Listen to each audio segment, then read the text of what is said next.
To a call member for Monash. Thank you, Deputy Speaker. Reliable, affordable, sustainable, that is what we should be driving at when developing Australia's national energy policy. We absolutely need to have an emissions reduction plan, and in fact the Coalition's got a strong history of preparing that since the Shergold review in the Howard Coalition government, but not at any cost and not at a timeline that's unrealistic and puts households and industry at a significant disadvantage.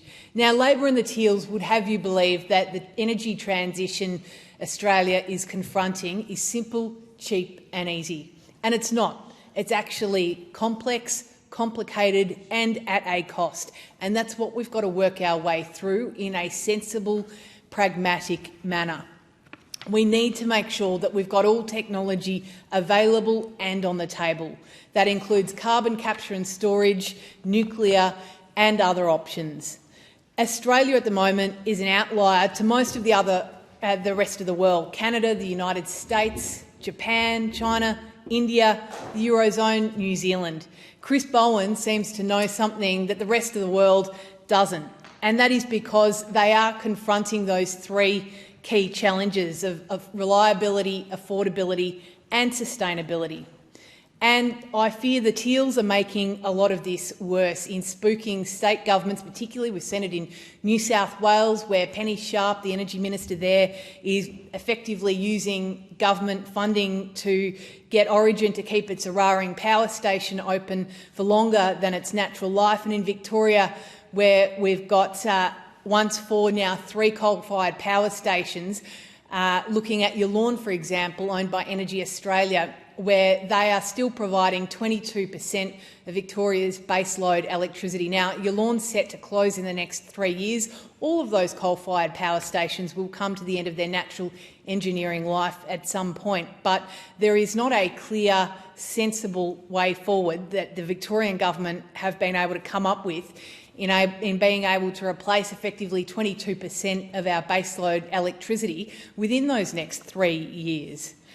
I also have real concerns that the burden for most of this transition is being put on regional Australia. Now, we all want to pay our fair share. We all want to contribute our fair share of responsibility. But right now, I'm speaking with farmers across my electorate, from South Gippsland and Bass Coast to West Gippsland, where we've got the best soil of anywhere in Australia. We are proud to grow, make and manufacture things. We've got about 23% of the nation's dairy output that comes from the Gippsland region. We've got about 26% of Victoria's beef production that comes from the Gippsland region. We are proud to provide that produce, but we are unfairly being asked to shoulder all of that burden.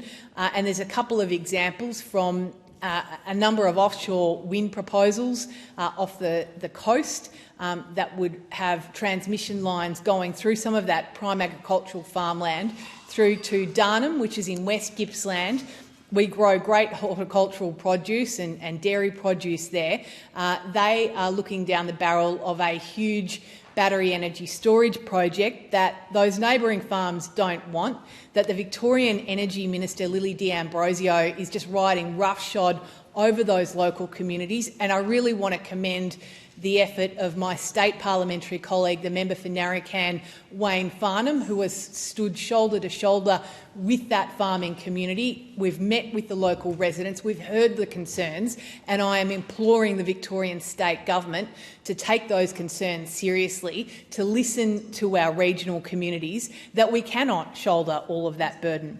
Now, the cost of energy is going up. This government promised a $275 cut to Australians' energy bills, no less than 97 times, Deputy Speaker, and we're still yet to see it. Now, energy is one of the drivers of inflation in this country, and we've just seen inflation go up to 3.2%, outside the recommended band of 2 to 3%, by the RBA. You only need to look at Philip Lowe, the former RBA governor, and his remarks that inflation is a homegrown problem. We're dealing with government overspend, but we also need to look at other areas like energy that are having a direct impact on inflation, and households and families in my electorate are bearing that burden. Thank you, Deputy Speaker.